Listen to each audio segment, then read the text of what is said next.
रक्ताच्या नात्यातली ऋणानुबंध कशी ठेवावी याचं मूर्तिमंत प्रकरण म्हणजे रामचरित्र.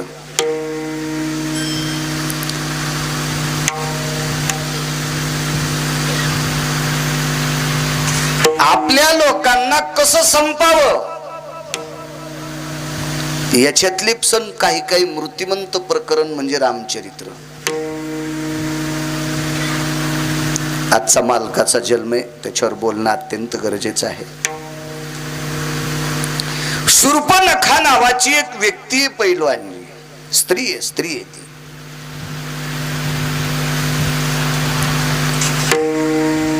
इतकी मोठी नख तिची,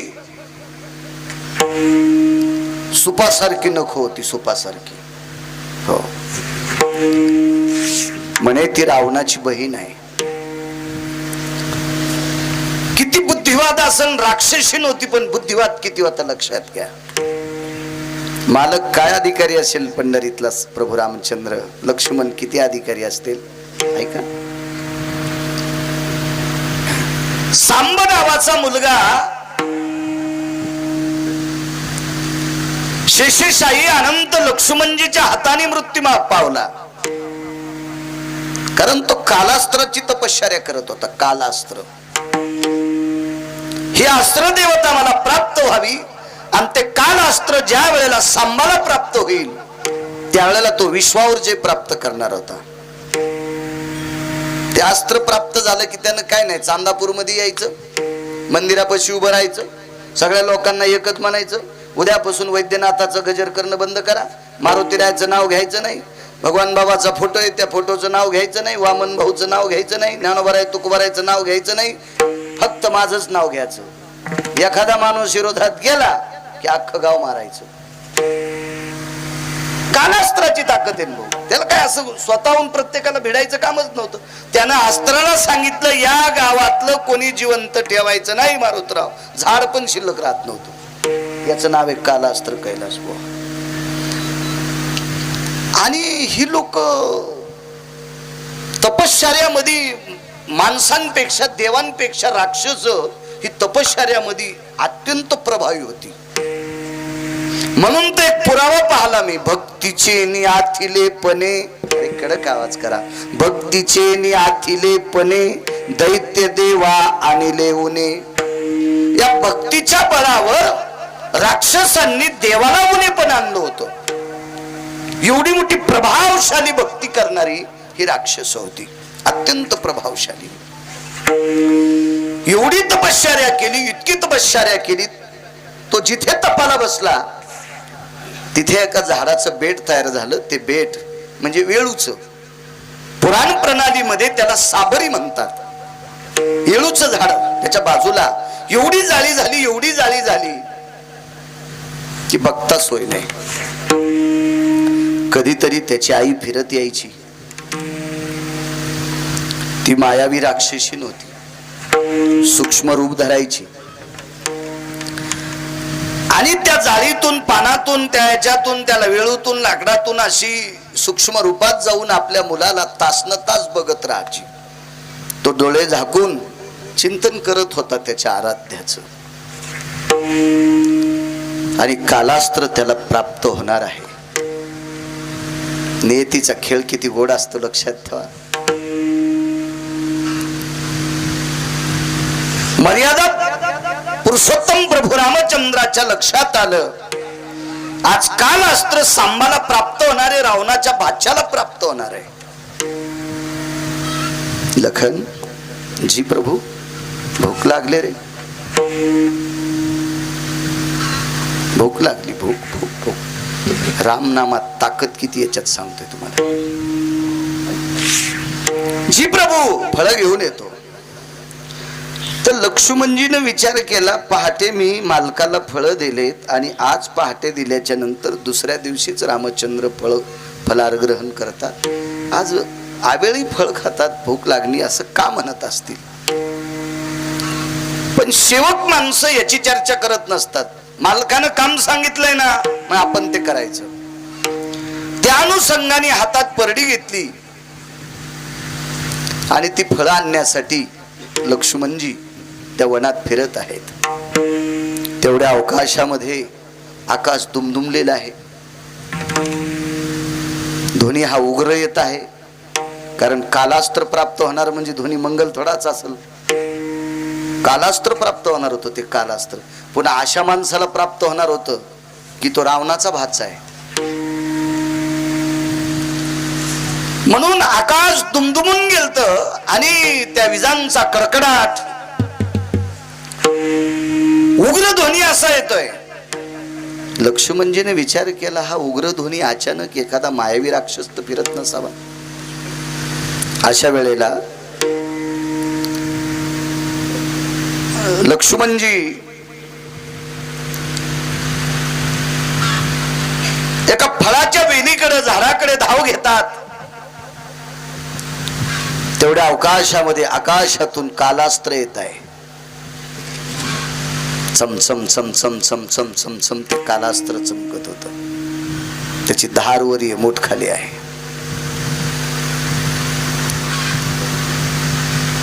त्यावेळेला भगवान प्रभू रामचंद्र वायुदेवतेला विनंती करतात, हे वायुदेव, थोडीशी मदत करा. हे कालास्त्र जर या निशाचराला प्राप्त झालं तर विश्वाचा नाश करेल. हा पुरावा रामायणात शोधायचा नाही. लक्ष्मणजीच्या हातात कालास्त्र पडलं इतकं मात्र पैठणच्या मालकांनी लिहिलेलं आहे. पण रामचंद्र वायुदेवाला विनंती करतात, हे वेगळ्या पुराणात बघायचं. आणि कालास्त्र सांबाच्या हातात न पडता लक्ष्मणजीच्या हातात पडलं. तेजदार अस्त्र आहे, याचा प्रभाव किती मोठा आहे. म्हणून विवेक किती होता बघा, लक्षात घ्या. बाजूला किती मोठी फळांची झाडं होती ती तोडली नाही, फुलांची झाडं होती ती तोडली नाही. सावरीला फळं येत नाही, फुलं येत नाही. म्हणून तर आळंदीतल्या मालकांनी कोळी खर्च केली. सावरी वाढिनल्या सरळा, वरी फळना आत पोकळा, कास्तन झाले गळा शिळीचे. शेळीच्या गळ्याला जसे स्तन येतात त्याचं दूध निघत नाही, ते निरर्थक आहे. तसं येळू किती उंच वाढू द्या, त्याची सावली पडणार नाही, त्याला फळ येणार नाही. आत पोकळा, मधात पण पोकळा आहे. कारण काय, अजून एका पुराणात त्याच्या बाबतीत बऱ्यापैकी वर्णन आलं. तरी हा वेळू पेरणी करता का वापरतात, तरी ह्या वेळूची काठी माणसाच्या हातात का देतात, तरी हा वेळू पताकेसाठी का वापरतात, याची फार मोठी सूत्र आहे. वेगळ्या पुराणात बघा, तुम्हाला त्याचाही आनंद मिळेल. कारण या पवित्र संस्कृतीमध्ये अत्यंत नाविन्यपूर्ण प्रत्येक गोष्टीचं चरित्र वाखाणलेलं आहे. म्हणून हे शस्त्र किती प्रभावशाली आहे. त्या येळूवर प्रहार केल्याबरोबर शूर्पणखेचा पुत्र सांब मृत्यू पावला. याचं रक्त ज्या दिवशी त्या वेळूला लागलं ना, त्या दिवसपासून येळूत अपवित्रता सांगितली. म्हणून श्रीमद भागवतामध्ये पैलवानजी धुंदुककारी नावाचा आत्मदेवाचा पुत्र ज्या वेळेला अकाली मृत्यू पावतो त्यावेळेला त्याला पिशाच्याची योनी प्राप्त होत असते. मग अशा वेळेला गोकर्णाने श्रीमद भागवत कथा आषाढ नवमीच्या दिवशी सुरू करावी, याच्या उद्धाराकरता करावी. म्हणून वेळू हा अपवित्र आहे आणि अपवित्र ठिकाणी पिशाच्य थांबत असतो. ताप आलेल्या माणसाला जेव वाटत नाही, आणि ज्याच्याकडे पाप आहे त्याला मंडपात यावं वाटत नाही. ताप आलेल्या माणसाला शिरा द्या तरी कडवट लागतो. ज्याला जास्त ताप आहे त्यानं फोडणी द्या तरी त्याला मळमळ होते, कारण ताप आहे ना. ज्वर म्हणजे ताप आहे, त्याला कुठलाही पदार्थ कडवट वाटतो. आणि ज्याच्या जीवनात पाप आहे त्याला पारमार्थिक मंडप आवडत नसतो, तसं तो पिशाच आहे. म्हणून वेळूच्या त्या 7 कांड्यामध्ये धुंदुककारी पिशाच्य उनीमध्ये बसवला होता. या वेळेला सांबाचं रक्त लागलं. स्वप्न पडलं शूर्पणखेला, येशीवरती अंगावर कपडे नसताना एक बोटभर कपडा नसणारी एक स्त्री येशीवर पाय सोडून एका गाडग्यामध्ये तेल घेतलं आणि ते तेलाचं गाडगा आपल्या डोक्यावर आहे, त्याच्यातून पघळणारं तेल पूर्ण अंगाला मर्दन करते. एक शास्त्राचा निर्णय आपण तो अंमलात आणत नाही. खर तर आंघोळ अर्धी झाल्याच्या नंतर तेलाचे 2 थेंब हातावर घेऊन मग ते 2-4 थेंब तेलाचे डोक्याला लावून त्याच्यावरती 1 तांब्या घेऊन मग बाहेर येण्याची पद्धत, अशी तेल लावण्याची पद्धत पुराण प्रणालीत आहे. तेलाचं मर्दन करून बाहेर प्रवास करणं शनीचा कोप असतो असं पुराण सांगतंय. गिरगावचा बाळू नाही. विठाला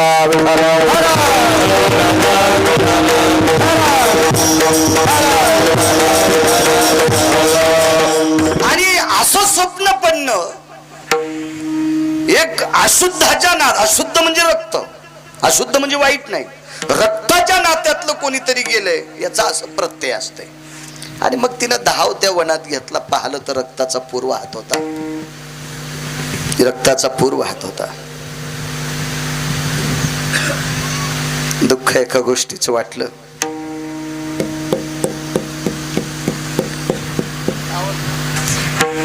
रामनामातली ताकद सांगतोय भाऊ, फक्त वेगळ्या पद्धतीत सांगतोय. दुःख वाटलं तिला, किती मोठा माझा भाऊ आहे.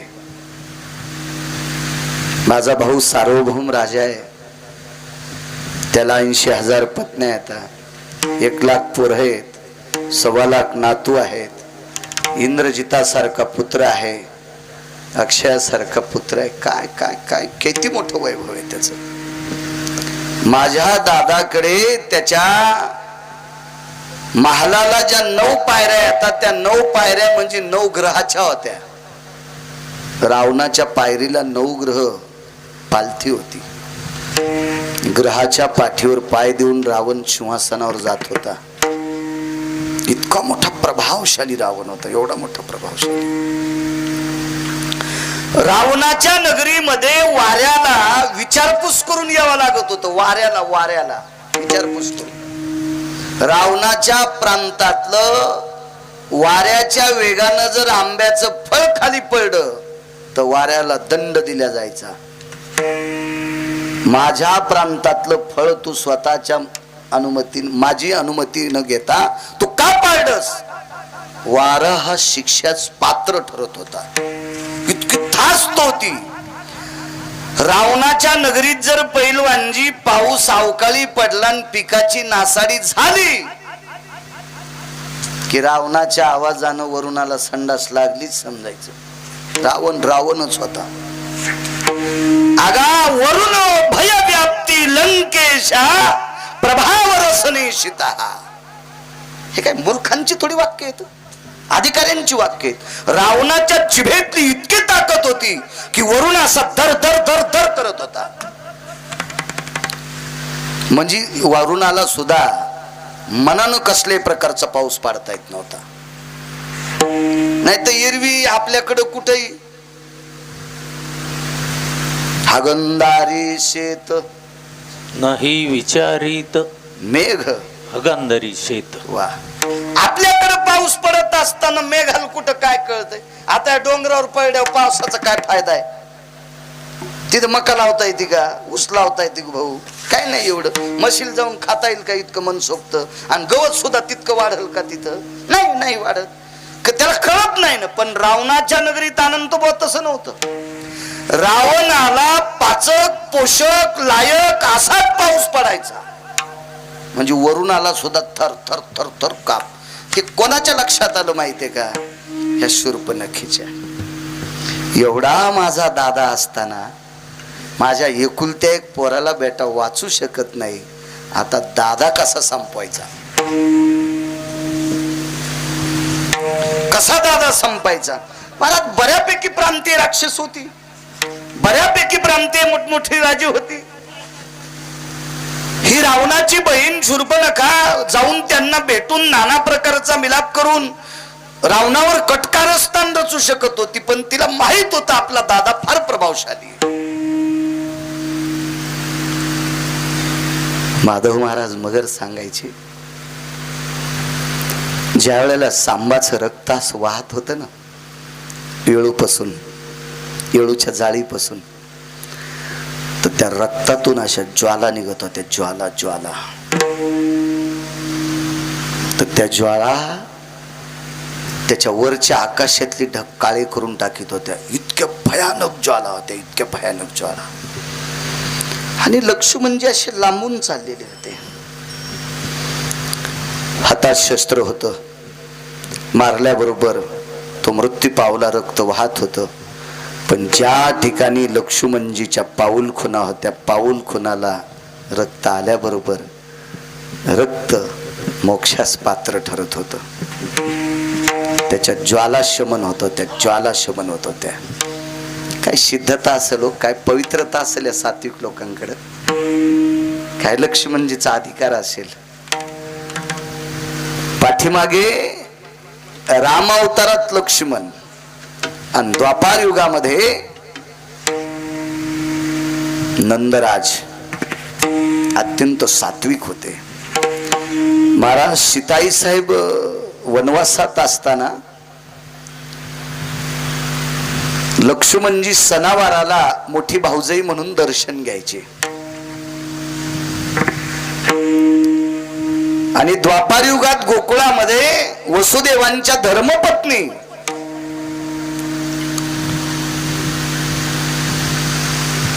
रोहिणी ह्या नंद राजाकडे असायच्या. त्यावेळेला सणावाराला त्यांचं सुद्धा दर्शन घ्यायच्या. दोन प्रसंग गोड आहेत.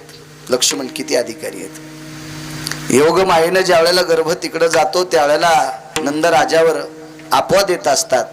अशा वेळेला नंदराजाने एकच वाक्य व्यतीत केलं की सणावाराला एक मोठी बहीण एका मित्राची पत्नी बहिणी समान आहे, मोठ्या भाऊजाई समान आहे किंवा बहिणी समान आहे म्हणून आपण दर्शन घेतो. याच्या व्यतिरिक्त पायाच्या व्यतिरिक्त तिच्या चेहऱ्याकडे पाहिलं नाही. हे नंदराजाचा अधिकार. आणि लक्ष्मणजीकडे ज्या वेळेला पंपा सरोवरावर दागिने ठेवले सीतेचे त्यावेळेला प्रभू रामचंद्रानं सांगितलं याच्यातले दागिने सीतेचे कोणते कोणते ओळख. तर लक्ष्मणजीनं फक्त नुपूर काढले म्हणजे चाळ काढले म्हणजे चैन काढले. याच्या व्यतिरिक्त लक्ष्मणाला दागिने माहित नव्हते. मग विचारलं प्रभू रामचंद्रांना, लखन हे सर्व दागिने तर सीतेचे, तुला एवढेच कसे ओळखायला आले. म्हणले मी घरून निघलो त्यावेळेस पासून सीताई साहेब पायाच्या व्यतिरिक्त पाहिल्यात नाही. दर्शन घेताना फक्त पायच पाहिले, गोट्यापासून वरील सीताई साहेब बघितल्यात नाही. लक्ष्मणाचं चारित्र्य किती गोड असेल कल्पना करा. म्हणून त्या लक्ष्मणजीचे पावलं जिथं उमटलेत का त्या पाऊल खुणावर हरामखोर सांबाचं रक्त गेल्याच्या नंतर ते मोक्ष तत्वाला पावत होतं पहिलवानजी, मोक्ष तत्वाला. आणि तिथून मुलांनी पालवलं, आई जाऊ दे ग, आई जाऊ दे ग, कालास्त्राची तपश्चर्या करत होतो ग आई, आई मला प्राप्त होत होत ग, पण लक्षात ठेव विश्वाच्या नाशाकरता मी कालास्त्राची तपश्चर्या करत होतो. मला प्राप्त होत असताना एका व्यक्ती अधिकारी व्यक्तीच्या हातात पडलं. ती व्यक्ती किती अधिकारी सांगू आई. हे कालास्त्र प्राप्त झाल्याच्या नंतर मी विश्वाचा नाश केला असता एक न एक दिवस माझा कर्दन काळ जन्माला आला असता. लक्षात ठेव ग आई. पण हे कालास्त्र इतक्या सात्विक व्यक्तीच्या हातात पडलं की मला ज्याने मारलंय माझं रक्त त्याच्या पाऊल खुणावर गेल्याच्या नंतर मला मोक्षासाठी विमान वाट पाहते. त्याच्या पावलाच्या खुणावर त्याची पावलं ज्या मातीला स्पर्श होतात त्या मातीला माझा स्पर्श झाल्याच्या नंतर माझा उद्धार होतोय. इतका त्याच्या पावलाला स्पर्श झालेल्या मातीत ताकद आहे. त्याच्यात किती ताकद असेल गाई, काही काळजी करू नको, तुझ्या मुलाचा उद्धार आहे. आणि त्या दिवशी तिने लक्षात घेतलं की हे कुटुंब आपल्या भावाचा शेवट करू शकते. हुशार बाई होती ती की ज्याच्या पाऊल खुणानं राक्षसाला उद्धार होतोय, एवढी मोठी ताकद आहे. अरे मग तिनं विचारलं, बाळा असं काय आहे त्या पावलात, असं काय आहे, मला जवळ येऊन सांगशील. याच्यातलं एक गोड वाक्य पहिलवानजी, एक गोड वाक्य. मुलगा काय म्हणतो आईला, आई आता मी इतका पवित्र झालो, इतका पवित्र झालो, पण तुझ्या जवळ आल्याच्या नंतर तुम्हाला नाही जवळ येऊ देणार, तुम्हाला नाही जवळ येऊ देणार. कारण सांबाची वृत्ती नामी झालेली होती, सांबाची वृत्ती नामी झालेली होती. आणि हिच्या अंतकरणात इतका भावाविषयी अहंकार होता की एवढा मोठा असताना मला कसं संपवलंय, मला कसं संपवलंय.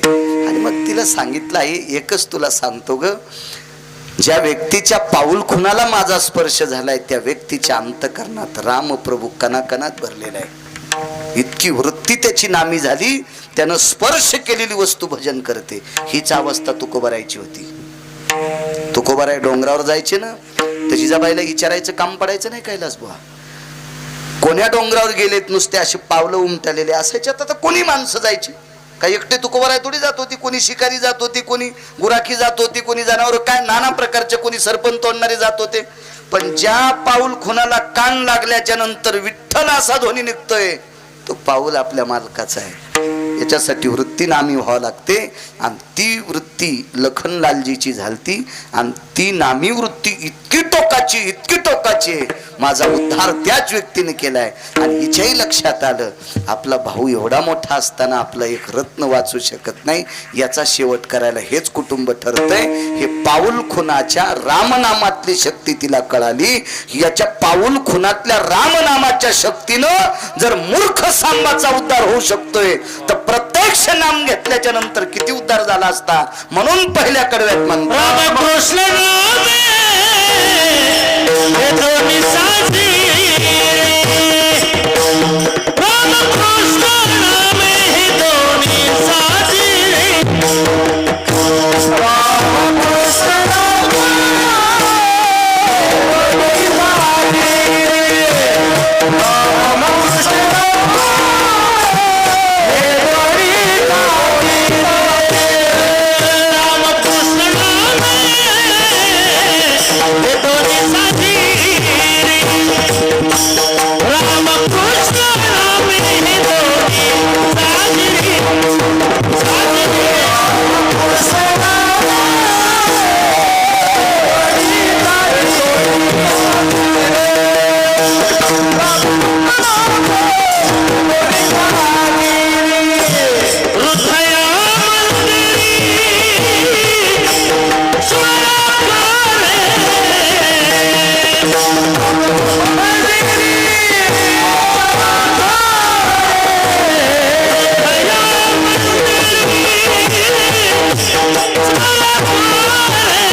रावणाचं वाक्य, म्या सकळ कुळ उद्धारार्था सीता चोरून आणली. रावणाला माहित असेल की रामप्रभूच्या हाताने आपला उद्धार होईल, पण रावणापेक्षा हजारो पटीनं रावणाची बहीण हुशार होती. तिला पाऊल खुनातलं रामनामाची ताकद कळाली. पाऊल खुनातली इतकी मोठी श्रेष्ठता होती. ही रामनामातली शक्ती फार मोठी शक्ती. एक फार सुंदर स्त्री होती पैलवान भाऊ, फार सुंदर स्त्री. तुम्ही आम्ही वर्णन करावं म्हणून सुंदर नाही, आपल्या डोळ्याला बरी दिसती म्हणून सुंदर नाही. आपल्या सगळ्यांना जन तयार केलंय का, त्यानं मन ओतून तिला तयार केलेलं होतं. आपल्याला तयार करणारा कोण आहे? हाडामासाचा. हे गाडगे तयार करणारे कुंभार दादा असते. आपल्याला तयार करणारा सुद्धा एक कुंभार आहे.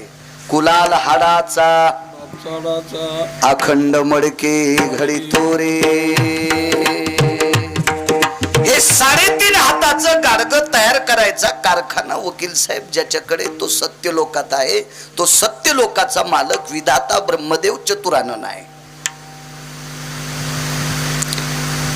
222 स्त्रिया सुंदर आहेत. या 221 पैकी सर्व सुंदर कोण असेल? अहिल्या. रामनामातला पुरुषार्थ पहा. अहिल्या ह्या 221 पेक्षा सुंदर, फार सुंदर अहिल्या. 221 मध्ये उर्मिला सुद्धा आल्या. श्रीहरी. उर्मिला पण आल्या. उर्मिला कोण? कारण पाऊल खुनातल्या स्पर्शानं नाम प्राप्त होतंय. असे रामायणात फक्त 13 लोक होते. आकडा 13चा काही काही लोकांना अशुभ वाटतो, पण रामायणात 13 लोक होते. त्याच्यापैकी एक भिल्लाची बाई होती, शबरी. कारण एक सरोवर, तुम्ही मग तळ्याचा विषय केला, त्या सरोवरातलं पाणी इतकं घाण झालं, इतकं घाण झालं, हे शुद्ध करण्यासाठी खूप लोकांनी प्रयत्न केला, पण ते शुद्ध झालं नाही अनंत बुवा. पण ज्या दिवशी एका साधूनं सांगितलं शबरीची वृत्ती नामी झालेली आहे, शबरीला तुम्ही आणा. शबरी येत नव्हती, कारण तिला माहित होतं हे आपल्याला बरं म्हणत नाहीत, सतत निंदा करतात, त्याच्यामुळे ती पुढे चालत राहिली. पण एका व्यक्तीनं सांगितलं शबरीचे पावलं जिथं पडले तिथली माती उचला, या सरोवरात टाका, सरोवर पुनीत होईल. म्हणजे किती वृत्ती नामी झाली असेल, कल्पना करा. किती वृत्ती, किती वृत्ती. 13 लोक अधिकारी होते. तशी लखनलालजीची पत्नी उर्मिला ही 321 पैकी सुंदराच्या यादीत होती. हिच्या करंगळीतून अमृत येत होतं. करंगळीतून अमृत आलं फक्त इंद्राच्या. म्हणून श्रीमद भागवतामध्ये मानधाताचं चरित्र ऐका. ते माणसाला झालेलं पोरग आहे बरं, बाईला झालेलं नाही. युट्यूब चालू आहे. लोक म्हणतील गिरगावच्या बाळ्याच्या गोळ्या संपल्या. माणसाला कुठं लेकर होत असतात का? तर मग पुराण काय आमच्या आजोबा पंजोबान लिहिलं नाही? तुला पटत नसेल तर ज्यानं लिहिलंय त्याची सोय पाय. बायकोनं वेळेला भाकरी दिली नाही म्हणून बैलाला मारलं. टायमाला दुपारी बायकोनं भाकरी आणली नाही म्हणून बैलाला मारलं. किती मूर्खपण आहे मला सांगा बरं तुम्ही. बैलाला मारून काय फायदा आहे? चूक आहे ना. तसं मला बोलून काय फायदा आहे? तुम्ही पुराण ज्यानं लिहिले त्याचा शोध काढा. तो शोध ते काय गोट्या खेळणार लोक थोडे होते पावडे बुवा. अधिकारी लोक होते, अधिकारी लोक होते. माणसाला झालेल्या लेकराला कृष्णा दूध कुठून पाजायचं? मानधाता यत करशती, मग करंगळीतलं दूध, म्हणून नाव ठेवलं मानधाता. मानधाताचं लग्न झालं, त्याला मुलगा झाला, त्याचं नाव ठेवलं मुचकुंद. मुचकुंद हे देवाचे पहिले सेनापती, वकील साहेब, पहिले सेनापती. इतका प्रभावशाली सेनापती. म्हणून 2 अवतारात 2 वन होते, कालयवन आणि कालनेमी. कालनेमी हा मागच्या अवतारातला प्रभू रामचंद्राच्या काळातला, आणि कालयवनाला शेवट कोणी केला असेल तर मुचकुंदाने केला. अमृत हे उर्मिलेच्या करंगळीतून येत होतं. 221च्या यादीमध्येही 22च्या नाही, 22 शेवटचं टोक ती अहिल्या होती. इतकी सुंदर, इतकी सुंदर, इतकी सुंदर असल्यामुळे लग्नातही वाद झाला. लग्नातही वाद झाला. म्हणून एक हिंदी प्रमाण आहे, साई इतना दीजिए जामे कुटुंब समाय, मैवीर भूखा न रहू साधू भूखा न जाय. देवा एवढं दे की ज्याच्यात माझं कुटुंब सामावलं पाहिजे, मी उपाशी नसलो पाहिजे, आणि माझ्या घरी आलेला अतिथी उपाशी जाऊ नको, एवढं देऊन टाक. इतकं दिलं, इतकं दिलं की खालच्या बनलायला वळिंबा लागला. आहे का नाही? खर्चाला तर वेळ असला पाहिजे ना. पत्ताच नाही, पत्ताच नाही. रबलाला रबलाचं पाणी झालं नोटा बदलल्या तो. त्या आता बदलायला न्यायच्या होत्या ना, तर ते त्याला लावलेली जी रबलं होती का मारुतराव, ते रबलच पगळले. रबलच पगळले म्हणजे नोटा किती असतील कल्पना करा. मग काय नाही, ते ताकडे तुकडे झाल्यामुळं गंगेत सोडून दिल्या. हो, चलतीच्या काळात का रुपया नाही सोडा, मग ते सोडावं लागलं नाही. असं कधी नसतंय कीर्तनात बोलायचं असते. पैसे कमी नराच्या विरोधात बोलणं पैलवानजी मूर्खपण आहे. ज्याला कमीता येतात का त्याला लपिता पण येते, इतकं मात्र खरं असतं.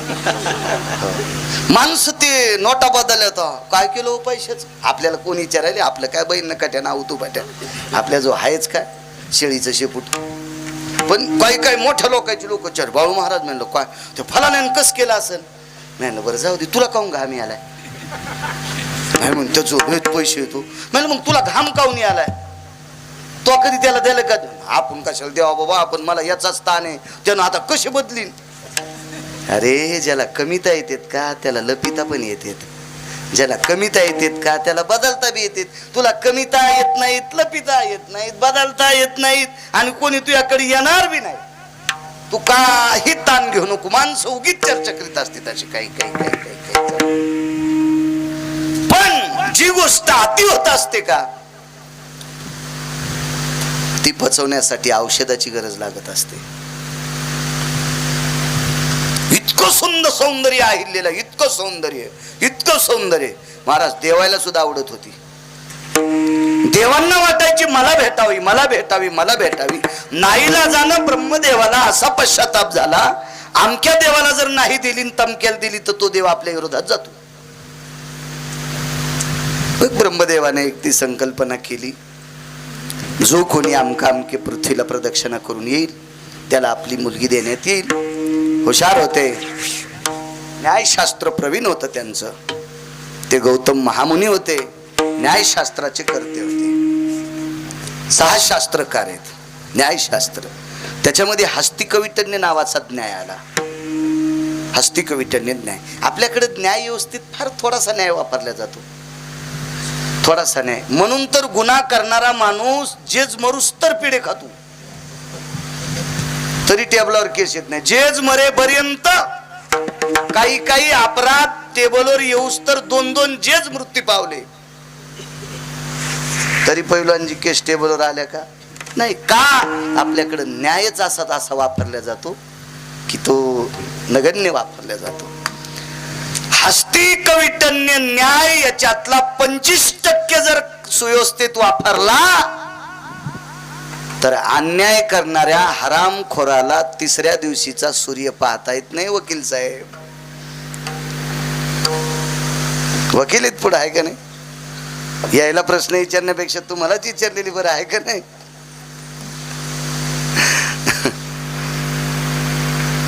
फार मोठं नाविन्य. तुम्हाला एक माहित असेल वकील साहेब, कारण गौतमाने न्यायशास्त्र केलं याच्याकरता न्यायावर बोलतोय. रामकृष्ण नामातली ताकद सांगते, उगन एकाने आंबड्या दळणार. आपल्याकडे जेस साहेबांनी फाशीची शिक्षा सुनावल्यावर त्या फाईलवर जेसची स्वाक्षरी असते, पण ज्या पेननं सही केली त्या पेनचं नोक खुडून टाकतात. ही तर प्रथा आहे की नाही? आज सुद्धा आहे की नाही? तो जेच कोणी असो, पैलवानजी कुठल्याही समाजाचा असो, जेज होण्यासाठी काही समाजाची अट तर नाहीच, बुद्ध्यांक आहे. कोणी होऊ शकतो, कोणी होऊ शकतो. ठीक आहे, तुम्हा हिंदूचा जर जेज असेल तर तो त्याला मारित असेल म्हणून तो नोक खोडीत असेल. एखाद्या वेळेस मुस्लिम बांधव सुद्धा जेज असू शकतो, एखाद्या वेळेस ख्रिश्चन बांधव सुद्धा जेज असू शकतोय, कोणी जेज असू शकतो न कैलास बुवा. तरी पण फाशीची शिक्षा सुनावल्याच्या नंतर त्या पेनचं खालचं नोक खोडवल्या जाते. नोक, कारण तो पेन पुन्हा कुठेही वापरल्या जात नाही. ही पुराण प्रणालीतल्या न्याय व्यवस्थेची परंपरा आहे. विठाला विठाला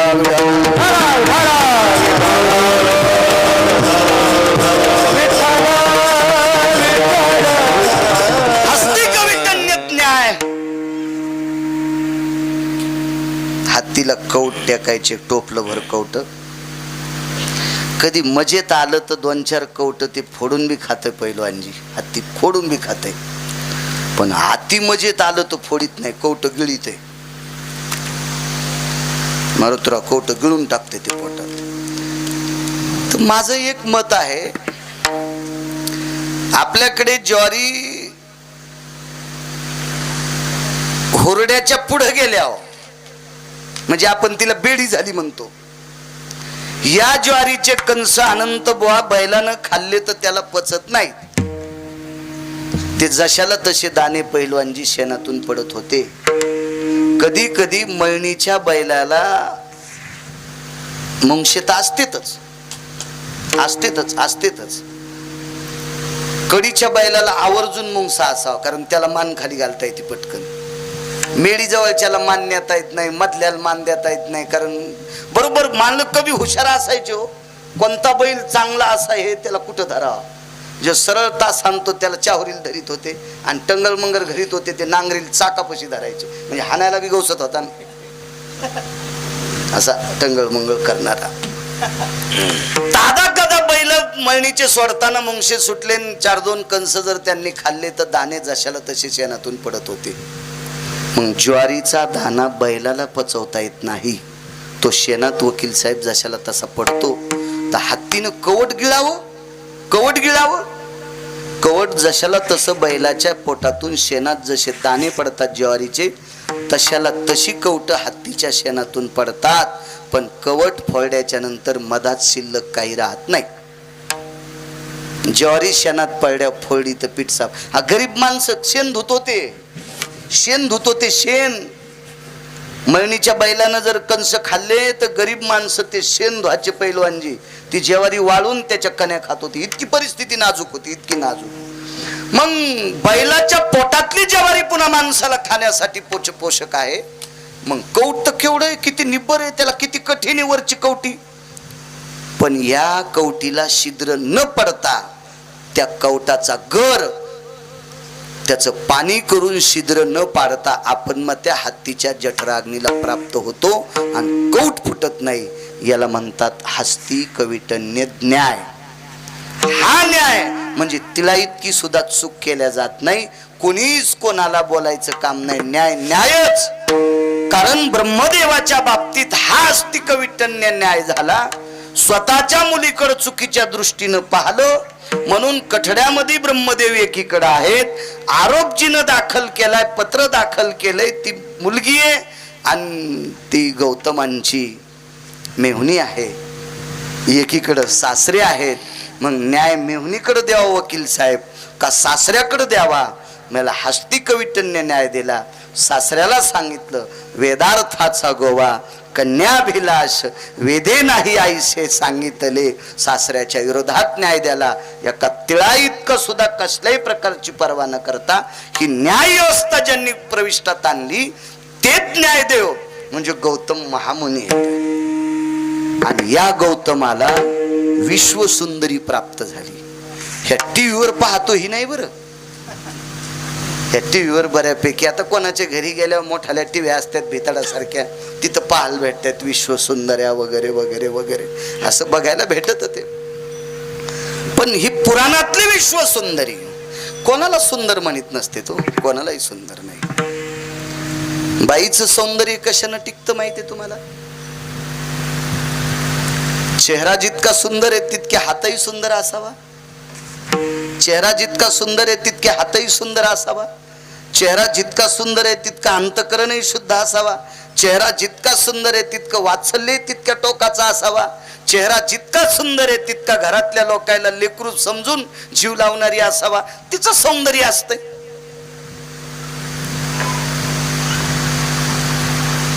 म्हशीचे शिंग 5.5 फूट हे तर 5.5 फूट इकडे. हिला शिंगाळू म्हणतात ना. तितके नसते पण म्हणायला काय हरकत आहे? आपल्याला का पैसे द्यायचे काय? 5.5 फूट शिंग वाढे म्हणजे नंबर 1 शिंगाळू आहे का नाही? पण चिलमीत पण दूध देईन. आता शिंगाळू जातीचं सौंदर्य राहिलं का तिचं? नाही. शिपभर दूध देईन ती काय देईन. आपल्याकडे सौंदर्य हे गुणावून वाखल्या जाते. गुणावून. मग अहिल्याचं सौंदर्य किती होतं अनंत बुवा. वल्ला दुष्काळ पडला. 3.5 वर्ष पाऊस पडत होता. 3.5 वर्ष नुसता पाऊस पडत होता. पावसाला उन्हाळा कळत नव्हता, हिवाळा कळत नव्हता आणि पावसाळ्यात तर तो पडतच होता. 3.5 वर्ष सारखा पाऊस. काय खावं लोकांनी? जनावराला चाऱ्याची अवस्था आहे. पण असे काही गवत आहेत सतत पाऊस असल्यावर ते गवत जळत जातात. मग पानसाळ भागात काही जी गवत निघतात त्याला आपण पानगवत म्हणतो. ते गवत म्हशी खात नाहीत. ते लय काय झालं तर कुडं करायच्या कामी असते.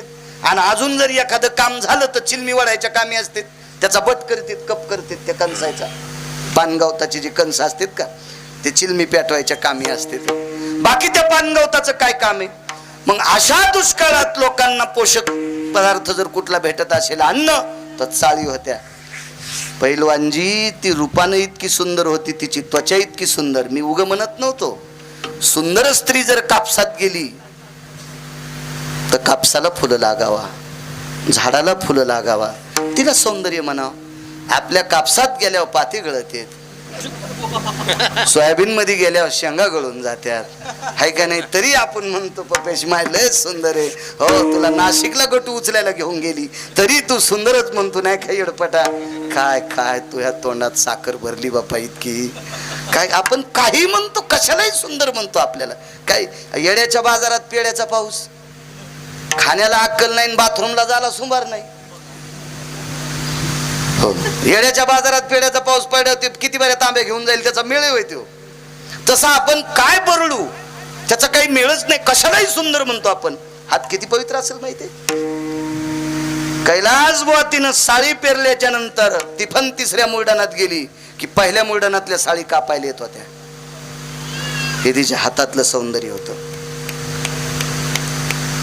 3.5 वर्ष सारखा पाऊस, वकील साहेब.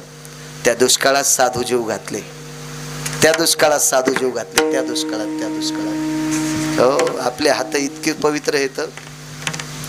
नवऱ्यानं जितकी पगार आणली तितकी मेकअप मध्येच हातानं घातली. फॅरन लवली लाव, कुठं लवली लाव, आमक लवली लाव, तमक लवली लाव, सगळं घातलं त्याच्यातच. इतके हात पवित्र आहेत आपले. गोड गोड गोड गोड. जाऊ, तिच्यावर आघात आला, आघात आला. एवढी सुंदर स्त्री एके दिवशी शिळावून पडली. शिळा, विश्वसुंदरी प्राप्त झाली गौतमाला. आवाज, विश्वसुंदरी प्राप्त झाली, विश्वसुंदरी. शापवाणी ठरली, प्रांतातली सगळी झाडं जळाली, एकच झाड हिरवं राहिलं. त्या झाडाखाली ती शिळा होती.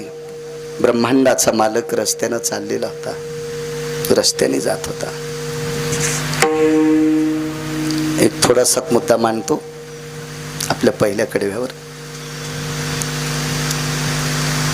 महाराज, ब्रह्मांडाच्या मालकाचा स्पर्श सीतेला झाला तर सीता ज्या ठिकाणी बसल्या ती ठिकाणची ती जागाच राम राम म्हणायची. जेथ सीतेची वस्ती घडे, राम राम स्मरती झाडे. हो, ती तेवढ्या भागातली जमीन राममय व्हायची, राममय. कोण बसल्या पैलवानजी? सीता. मग सीताई साहेब जिथं बसले ती जागा जर राममय होत होती तर रामप्रभू जिथं बसले ती जागा काय होत असेल? तिथं जागाच राम होत असेल. त्याच्यात काय प्रश्न आहे? त्या वनातून जगाचा पाप चालत आहे, विश्वाचा पाप चालतो, विश्वाचा मालक चालतो. आणि रस्त्याने चालत असताना महाराज गौतमाची तपश्चर्या होती, अहिल्याची सात्विकता होती, सिद्धता होती, पवित्रता होती. आणि याच्याकरता विश्वाचा मालक तितक्या निर्जळ वनातून जात होता, निर्जळ स्थळातून जात होता. रस्त्याने जात असताना सुंदर वारं सुटलं आणि त्या वाऱ्यानं प्रभूच्या पायावरचे कण उडाले, कण उडाले. एक जण म्हणला, अहिल्या दगड असताना राम तिला म्हणता येत होतं का? सुमळ्या नव्हतं म्हणता येत. कोण म्हणते अहिल्या राम म्हणत होती? दगड कसं म्हणील? दगडाला राम कसं म्हणता येईल? दगडाला राम कसं म्हणता येईल? पण पुराणाचा आणि संत वाङ्मयाच्या इतिहासला संलग्न एक आहे बरं का, लक्षात घ्या. मागच्या कृतात्रेता युगातली शिळा रामप्रभूच्या राममय रजकणानं तिचा उद्धार होतो आणि रामकृष्ण नामाचं भजन करून जिला पाड देऊन बसलेली शिळा ही देहूतली, ही सुद्धा चेतन स्वरूपात येऊन इंद्रायणीत बुडून वापस येते. याला वेगळं कसं मानता येईल आपल्याला? या दोन्ही पण शिळाच येतात, शिळा येतात. हे तुकोबरायचा पुरुषार्थ आहे, इकडं पाठीमागे प्रभू रामचंद्राच्या पायाच्या मातीचा पुरुषार्थ आहे, इकडं तुकोबरायचा स्पर्शाचा पुरुषार्थ. काय तुकोबरायचा पुरुषार्थ असेल कल्पना करा. ज्या शिळेवर नजराना टेकावा ती शिळा अपवित्र झाली. मग अपवित्र झालेल्या शिळेवर मी बसणार नाही असा तुकोबाराने निर्णय घ्यावा. त्यावेळेला शिळेनं रडावा आणि शिळेला एक पश्चाताप व्हावा आणि तिने विचार करावा आपण शुद्ध होऊन परत यावा. आणि ती शिळा उड्डाण करते आणि इंद्रायणीच्या पात्रात जाते आणि त्या तीर्थात शुद्ध होऊन पुन्हा जाग्यावर येऊन बसते. हिला कशाचा विटाळे? फक्त दुसऱ्यानं टेकलेल्या द्रव्याच्या ताटाचा विटाळ. पण तिच्याकडे ताकद कोणती होती? आतापर्यंत मी श्रीमंत श्री जगद्गुरु तुकोबारायाच्या मुखारविंदातलं रामकृष्ण नामाचं चिंतन ऐकलंय. तुकोबारायाच्या मुखारविंदातलं रामकृष्ण नामाचं चिंतन ऐकलंय. हे पुण्य माझ्या पाठीमागे आहे. मला शुद्ध करण्यासाठी एक तर इंद्रायणीनं माझ्याकडे यावं, नाही तर मला तिनं घेऊन जावं. काय पुरुषार्थ असेल. आता इकडे बघा, अहिल्यानं विचार केला, मी मालकाच्या शापामुळे दगड झाले. शाप तर नवऱ्यानंच दिलता, तू शिळावून पडशील. पण 3.5 वर्षाच्या पर्जन्य कालामध्ये साधू महामुनी योगी जपी तपी सिद्ध नामधारक रामनामाचा प्रचार करणारी, रामनामाचा प्रचार करणारी अशा साधू लोकांना 3.5 वर्षाच्या वल्ल्या दुष्काळात मी जर वेळेला जेवण दिलं असेल तर मला शुद्ध करण्यासाठी विश्वाच्या मालकाने माझ्याकडे यावं किंवा मला त्यांनी त्यांच्याकडे बोलावं. दोन्ही संलग्न गोष्टी. ही तुकोबारायाच्या सानिध्यातली कलियुगातली शिळा हेच बोलते आणि कृतात्रेतायुगातली शिळा तेच बोलते. पैलवानजी बघा, ताकद किती आहे चांगलं काम करण्याची. विश्वाचा बाप जवळ आला, जवळ आला. प्रभू रामचंद्र झाडाखाली गेले नाही असं कोण्याही रामायणकारानं सांगायचं नाही. असं रामायणात लिहिलेलं नाही. मला तरी नाही सापडलं आतापर्यंत. मी नुसतं रामायणच वाचिलं नाही, मी खूप ग्रंथ वाचिले. खूप वाचिले म्हणजे भूषण नाही. मला ते वाचण्यासाठी देवानं जन्म दिलाय. देवे दिला देह, ते वाचण्यासाठी दिलाय. काय विषय, काही काय माणसं पेपर वाचू वाचू 1.5 महिन्याला चष्मे बदलायले. देवाने त्यांना जन्मच त्याच्यासाठी दिलाय ना, पेपर वाचण्यासाठी. कोपऱ्यातनं एक एक कोपऱ्यातलं अक्षर चुकलं ते मला नाही. बायकोल मला थांब, बजेगार होदी, पापडाचा रुमाल होदी. पापडाचा रुमाल नाही कळायचा तुम्हाला. पापड उशिरा खाल्ल्यावर कडक कसा राहील. त्यातली त्यात असा आभाळ आलेला असा पापड आता तळायचा आणि 1 तासानं रुमाल घ्यायचाच नाही. पापडाचीच घडी करायची आणि घाम पुसायचा. इतका नरम होत असतो पापड, इतका नरम. तेव्हा पापडाचा रुमाल झाला तरी हरकत नाही, पण पेपराचा कोपरा वाचायचा राहिला. देवानं त्याच्यासाठीच त्याला जन्म दिलाय. मी वाचतो म्हणजे भूषण नाही. मला तुम्हा सगळ्यांचा आशीर्वाद आहे म्हणून मला ग्रंथ वाचण्याची कृपा आहे माझ्यावर. देवाची कृपा आहे, सरस्वतीची कृपा आहे म्हणून मी वाचतोय. आतापर्यंत सापडलेलं नाही. प्रभू रामचंद्र त्या शिळेला पाय लावतात हाही पुरावा नाही. त्या शिळेवर बसले. कसे बसते लो प्रभू रामचंद्र? ती साध्वी आहे, तिच्या अंगावर रामचंद्रांनी बसावं. हे रामायण सांगणाऱ्याला जरा अक्कल असावी. मला असं वाटतं त्याचं मेमरी कार्ड जरा शुद्ध असावं. काय प्रभू रामचंद्र थकले होते बरं का, घामाघूम झाले बरं का. एकच झाड हिरवं होतं बरं का, त्या झाडाखाली रामचंद्र गेले बरं का आणि त्या दगडावर मांडी घालून बसले बरं का आणि दिशी दगड उडाला बरं का. वाचून सांग जाय दगड्या, तुझ्यामुळे सगळ्याच्या लो डोक्यात दगड पडतील. असं रामायण सांगू नको रे सुमळ्या. असं कसं असतं का? कसं रामचंद्र मर्यादा पुरुषोत्तम आहे. मर्यादा मर्यादा मर्यादा पुरुषोत्तम आहे. कल्पना करा, स्वतःची एक पत्नी हरवल्याच्या नंतर विरोधकाला 80,000 करता येतात. रामचंद्राला 11 करायला काय हरकत होती? नाही करता आलं. नाही का? मर्यादा पुरुषोत्तम आहेत. मग साध्वीच्या अंगावर बसणं हे सांगणाऱ्याला आमच्या लोकांना थोडंसं वाटायला पाहिजे काहीतरी. मला असं वाटतं पाहुणी ग्रंथ म्हणजे प्रभू रामचंद्र त्या शिळेवर बसले नाही, शिळेला पाय हाणला नाही. मालकाचा एक गोड पुरा आहे, त्याचे चरणाचे चाली. शिळा होती मनुष्य झाली चाली. हा म्हणजे चलत होते चलत होते चलत होते. माणसं दगडावून चलत असतात का? कसं शक्य भाऊ? चालत होते. चलता चलता सूक्ष्म असं बारीकसं वारं आलं आणि त्या वाऱ्यानं पायावरचा कण उडाला. त्या कणामध्ये रामनामाचा ध्वनी होता, रामनामाचे स्पंदन होते आणि रामनामाच्या स्पंदनाने पुनीत झालेला धुळीचा कण एका शिळेवर पडला होता. शिळा होती मनुष्य झाली. इतकी रामनामाच्या पुलकित स्पंदनानं, त्या कणानं जर उद्धार होत असेल तर प्रत्यक्ष रामनामाचा जप केल्यावर काय होईल? म्हणून मालक पहिल्या कडव्यात म्हणतात, रामकृष्ण नामे हे दोन्ही साथी रे. रामकृष्ण नामे हे दोन्ही साथी रे. रामकृष्ण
आपुली आपण करा सोडवण आपुली आपण करा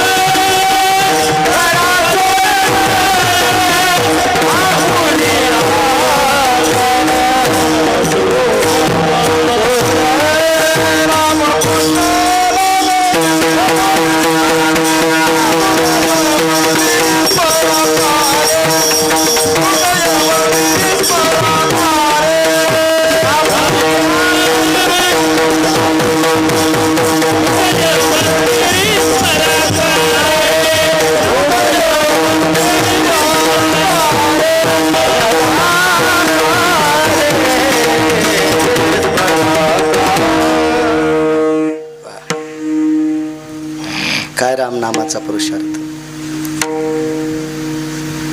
किती वाजले? 4 वाजले. 10 मिनिटं सरकतो. पहिल्यांदा ताण घेऊ नका. सरकतो. बाळू पुढे सरकतो. राम नामाचं भजन केल्यावर केवढी मोठी ताकद प्राप्त होईल. मला असं वाटतं ब्रह्मदेवाला पण सांगता येणार नाही, पण एक पुरावा मालकांनी दिलाय. राम म्हणता रामाची होईल. पदी बै सोनी पदवी घेईजे. एक भंगिरे भेटलं महाराजाला म्हणलं, महाराज लक्ष्मण इतक्या दिवस राम राम म्हणला, कुठं राम झाला? महाराज म्हणले, सुंबळ्या राम नाही झाला, बळीराम झाला. नुसता राम कसा होईन? तो बलराम झालाय. लक्ष्मण पुढे कोण झाले? बलराम. पाळीन मी आज्ञा तुझी बारे, आता तू वडील होई बा सर्वज्ञा. राम नामाचं भजन केलं पैलवानजी. नुसते राम नाही झाले लक्ष्मण, तर बलराम झाले आणि राम कृष्ण झाले. आणि दादाने जे सांगितलं ते वागत राहिले. इतकी राम नाम घेण्याची ताकद. माझ्या माईंनो तुमच्यासाठी एक वाक्य सांगतो.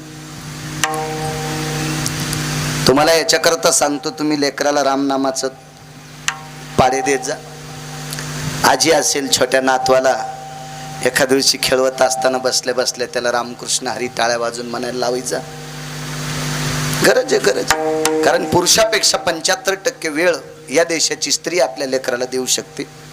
म्हणून रामनामाचं बाळकडू हे तुम्ही पाजणं अत्यंत गरजेचं आहे. पैलवानजी ह्या जंगलात जर अस्वल दिसलं, त्याला वैद्यनाथ कळतो का? नाही. मारुतीराय, पांडुरंग काहीच कळत नाही, काहीच कळत नाही. अनंतबा अस्वलाला काय कळतंय? काहीच नाही. पण एका अस्वलनीनं जगाचा बाप पाहिला. जगाचा बाप. रामचंद्रांना बघितलं तिनं त्या कालामध्ये. रामचंद्रांना वकील साहेब पाहिलं तिनं. आता तिला नाव माहित नाही. बरं, नाव माहित जरी असलं तरी म्हणता येतं का अस्वलाला? पशु काय पाप पुण्य जाणीती, उत्तम मध्यम भोग भोगीती. महाराज त्या अवतारात रामप्रभूचं रूप पाहिलं आणि एकच काम केलं, डोळे त्याच दिवशी बंद केले. तिने एक विचार केला, इतकं सुंदर पाहिलं ना, आता दुसरं बघायचंच नाही. आता बघायचंच नाही आपण. विद्वत्ता काय असेल कल्पना करा ना. महाराज याच्यासाठी सुद्धा बुद्धी लागते. नवीन पोरीचं लग्न झालं आणि पोहे जास्त दिवस राहिल्यावर किडे होतेत का नाही? बारीक तांदळात होतेत का नाही? मुरमुऱ्यात होतेत का नाही? मग ठीक आहे, तांदळात किडे झाल्यावर तांदूळ उन्हाला वाळू घालतेत का? नाही. तांदूळ जर उन्हाला वाळू घातले तर भात होतो का? मी काय बाई नाही, पण मला माहिती आहे. मी फक्त तुमच्याकडून हो नाही मला ऐकायचं. तांदूळ वाळू घालायची पद्धत नाही. साळी वाळू घालता येते पण तांदूळ वाळू घालता येत नाही. मग उन्हाला तांदूळ नेल्याशिवाय किडे मरतेत का? नाही. मग तांदूळ जर उन्हात नेले तर किडे मरतेत, पण तांदूळ तांदूळ राहत नाही. मग तांदळातले किडे शहाण्याबाईनं कसे काढायचे? चाळून चाळून काढायचे. पोहे वाळू घालता येतात का? वाळू घातल्याशिवाय पोहे होत नाहीत. पण पोहे वाळू घातल्या पुन्हा पोहेच होत नाहीत. पोहे कधी वाळू घालायला लागते? जेव्हा तयार केले ओले आहेत त्यावेळेला. एकदा पोहे घरात आले की पुन्हा पोहे उन्हात न्यायचे नाही कृष्णा बुवा. पोहे पोहेच होत नाही. चला, मुरमुऱ्यात किडे होत नाहीत का? नवीन लग्न झालेली पोरगी, सासून सांगितलं बाई मुरमुऱ्यात बारीक कीटक झालेत ग. ही म्हणली मी आत्ता साफ करून आणते. हिनं गच्चीव नेले, 3 मजली घर होतं. आता गच्चीव नेवान सासूला वाटलं वरी चाळीत असं, हिनं 3ऱ्या मजल्यावर उधळले. तर या गच्चीवून पलीकडच्या बाईनं धुणं वाळू घातलं होतं, तिच्या आपण मग त्या सतरंजीवर पडले. 6 किलो पोहे पलीकडे उडून गेले. किडे हिच्या दारात राहिले, पोहे मुरमुरे तिकडे गेले. इतक्या शहाणीला रामनाम कळत असतं का? इतक्या हुशार बाईला रामनाम कळत असेल का? मला सांगा, बाई असून जर इतकं डोकं तिचं इतकं विचित्र, हिला काय रामनाम कळणार आहे? आसवणीला कसा तर रूप कळाला असेल. कल्पना करा ना महाराज, ह्या गोष्टी कळण्यासाठी तितकी बुद्धी सुद्धा लागेल. मुंबईला मामाची तर पोरगी शिकली, लग्न खेड्यात झालं. 400-500 एकर जमीन होती पोराला, पण राहाचा नाद खेड्यात होता. 400-500 एकर जमीन असूनही त्याच्या घरातली लोक गॅसवरचा स्वयंपाक खात नव्हते. पहिला चुलीवरला स्वयंपाक खायचे. अजूनही मोठी लोक वजनदार आहेत, मोठं शिस्तीत आपोआपलं जीवन व्यतीत करतात. महाराष्ट्रात फिरत असताना बऱ्यापैकी घरी अशा काही गोष्टी पाहायला भेटतात. त्यांच्याकडे जातंय, उखळे, मुसळे. परवाला शाळेवर एक कार्यक्रम झाला आणि त्या कार्यक्रमात एक व्यक्ती आला, लेकरांना कळण्यासाठी जातं उखळ मुसळ असावा. म्हणल्या सगळ्या गोष्टी आहेत, पण शाळात जाते ठुल्या इचू खाली गेल्यावर कुठं बसावं? ते जातं उचलताना एखाद्या पोराला इचूट असला तर कोण्या दवाखान्यात न्यावं? तू येणारच का तवा? त्याच्यामुळे चित्रातले जाते दाखव, चित्रातले उखळ दाखव, चित्रातले मुसळ दाखव. तू येड्यावानी माईकुराचं बोलू नको असं म्हणलं नाही, पण मी त्याला साहेब म्हणून सांगितलं.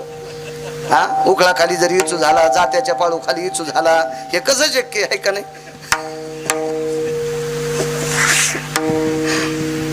खेड्यात दिली बऱ्यापैकी लोक आज जुन्याचं जुनं आजमावतात. आणि म्हणून ती सदृढ लोक आहेत, सात्विक लोक आहेत, सदाचारी लोक आहेत, पुण्यशील लोक आहेत.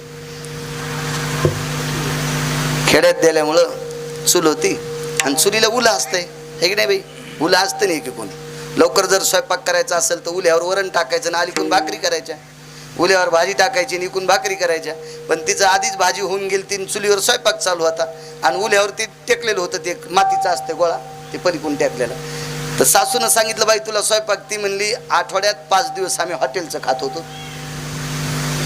आणि कधी मध्ये आमच्या मामी करायच्या, तर मी काही केलंच नाही, मला स्वयंपाक माहित नाही. सासू चांगली होती, ती म्हणली बाई काय हरकत नाही, मुलाला आवडीस याच्याकरता तुला लक्ष्मी म्हणून मानते, मी तुला 1.5 महिना स्वयंपाक शिकिते, तू माझ जवळ बसत जाय. आता बसली म्हणल्यावर पुढं बसावं का नाही? उल्यावर बसली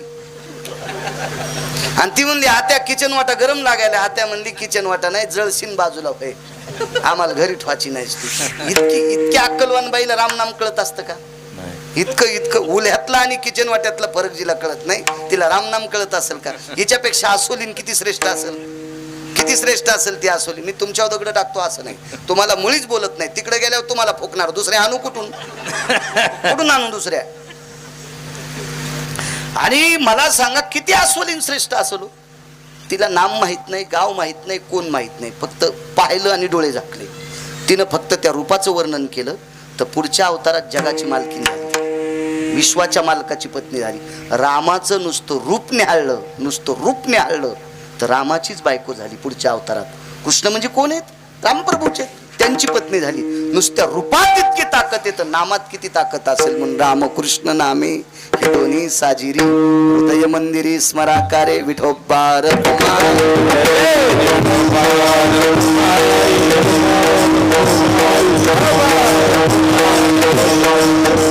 ज्ञानेश्वर